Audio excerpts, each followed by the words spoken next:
certainly for the men, if not for the women, that matters, somebody, you never know. It's a bit of DIY this weekend.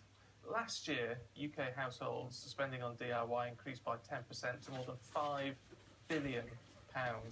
It's a lot of money to spend, it's a lot of time, and as we talk to DIY tutor Andy Nicol, Andy, you'll know it's a lot of work that gets done pretty badly, isn't it? Not all the time. Sometimes. Oh, a lot of the time, though, Andy. A lot of the time. It really depends on the person's skill level, really. Why is it that we seem so obsessed with DIY in the UK? I think a lot of people want to be able to put their own stamp on their place, and paying a tradesman brings extra pressure on their finances, and so I think they'd like to try doing things themselves. I mean, we at the Goodlife Centre here, we have so many people come and sit behind computers all week, want to do something practical with their hands and learn new skills so that they can put it to good practice in their home, and we have good feedback of that happening after people have taken some courses here. What are the key skills that people really want to pick up in terms of, you know, doing stuff which is practical in the home?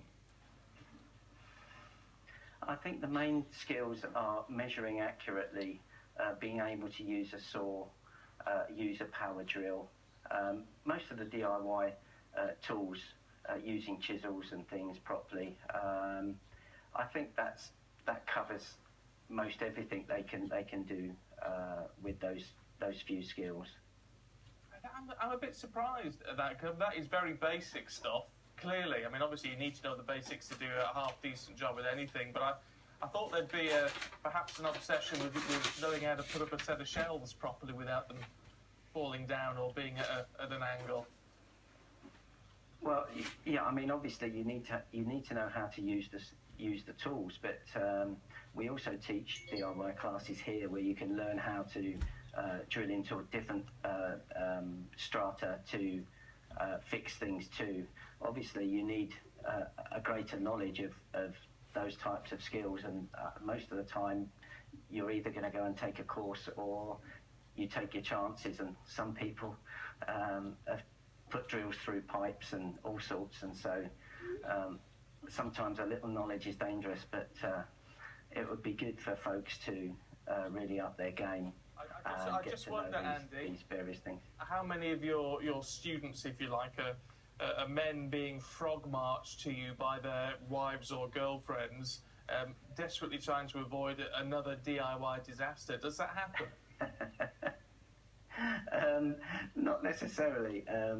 Most of them come of their own free will, but you'll be surprised how many ladies come to take up the same set of skills, and they are very, very good also. So it's not just a male thing. A lot of the ladies like to get involved and do practical things. So we have on the odd occasion some of the men that have been asked to come and take this up, but most of them come because they want to. They want to do things. Andy, great to talk to you. Thanks very much indeed. Actually, you know, Sam, what the problem is? The problem with women doing DIY. Oh no. Seriously, is they're going to be better at it. Oh right, okay. Right. That is the problem. Well, I'm not good at it. My husband's banned me from doing it in my house. But it is meant to be the refuge of men, isn't it? So you get on with the DIY, but I think women just do a better job. Probably because they sort of, you know, follow the instructions, read the plans, and measure things out properly. Yeah. Are you any good? I can do bits, but not a lot. Not a lot, to be fair. I'd like to think I could do more than I probably can. Yeah, I think that's not a men's problem.